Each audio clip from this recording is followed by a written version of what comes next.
Sugar diabetes iri mumhuri mangu. Grandfather wangu nemabrothers avo vakatisiya because vanga vari sugar diabetic.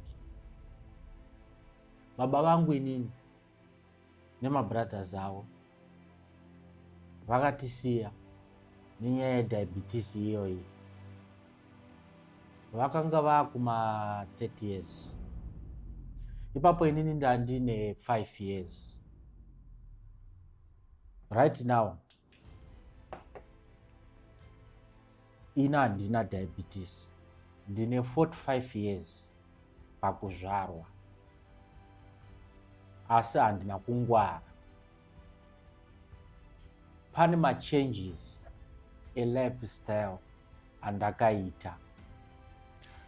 Kana iwewe uri kutsvaga kucontrola health yako, oro uri pa low carbohydrate diet, oro urikuda kudzidzawo kubvawo kwandiri kubatsiranawo ka,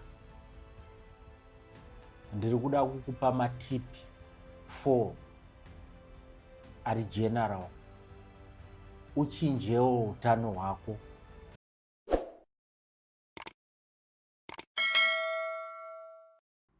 Zvakazondisvitsa pandiri nhasi. Ndine 5 years. Ndinoremember baba vangu vachiuya mukitchen mandandakarara vachitsvaga chikafu mumapoto. Mushure mekunge sadza rese tanga tadya, asi mami nemvura yanga yaiswa mupoto resadza vakadya makoko iwayo. Pandakakura inini ndakangokura ndine determination kuti I want to fight.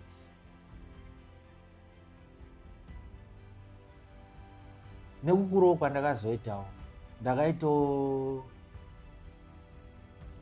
ndakaitawo kakuzviregerera ndakuma 30 something years.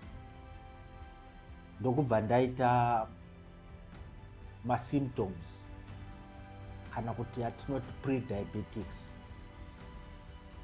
Saka ndakaenda kumadoctors vachindiudzawo advice yekuchinja diet, health, activity, zvese izvozvezvo. Ndakazama madiets akasiyana siyana akawandisa, you can name them. Asi ndakaita headache yairwadza. Headache iyoyo ndo yaindirwadza. Kubvira pandakazoita diet yelow carbohydrates ndo zvinhu pazvakatanga kufamba.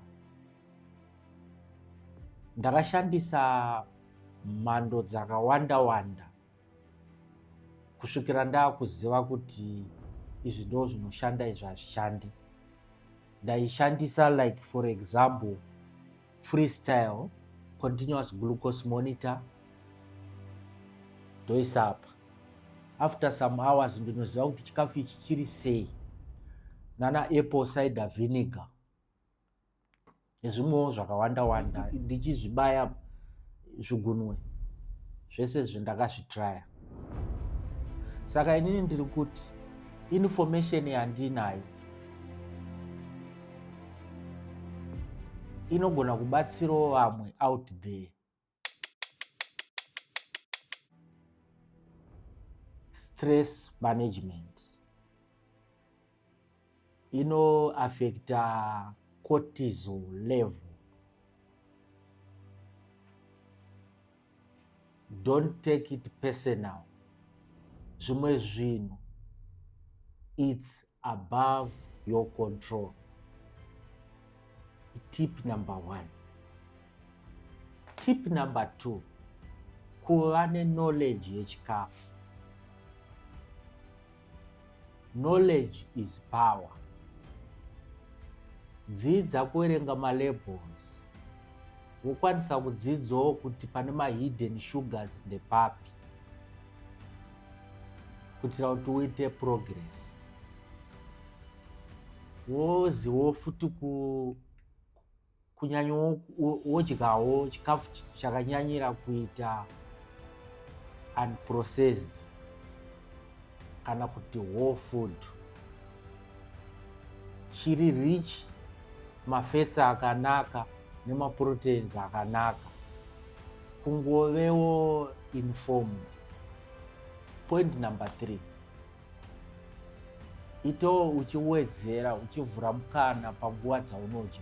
Womboitawo nguva imwe yaunomboregera kudya, uchiwedzerawo mahours kuitira kuti ustabilize insulin yako, uchibooster fat burning. Zvinokwanisa kuimprove metabolism yako iwe. Number 4, kurara. Kurara ngakuve quality. Wopotawo uchirara kwemahours akati wandei, waitawo deep sleep. Izvozvo zvinoimprove against stress, and during the daytime, nguva dzemasikati, unonyatsoona kuti mood yako inenge iri pakanaka. Ndinofunga kuti mateerera, ndinovimba kuti ndakubatsirai. At least unogona kunge usiri kuitako zvedayet, low carbohydrates or keto or banting, but advice yandapa iyi iri general, inokubatsira. Ineyi ifirst video yangu. Ndiri kutarisira kuti ndirambe ndichikontinya every week. Saka ndiri kuti kwamuri, subscribe haiwo, molike, mokomenta, kupangana mazano. Thank you very much.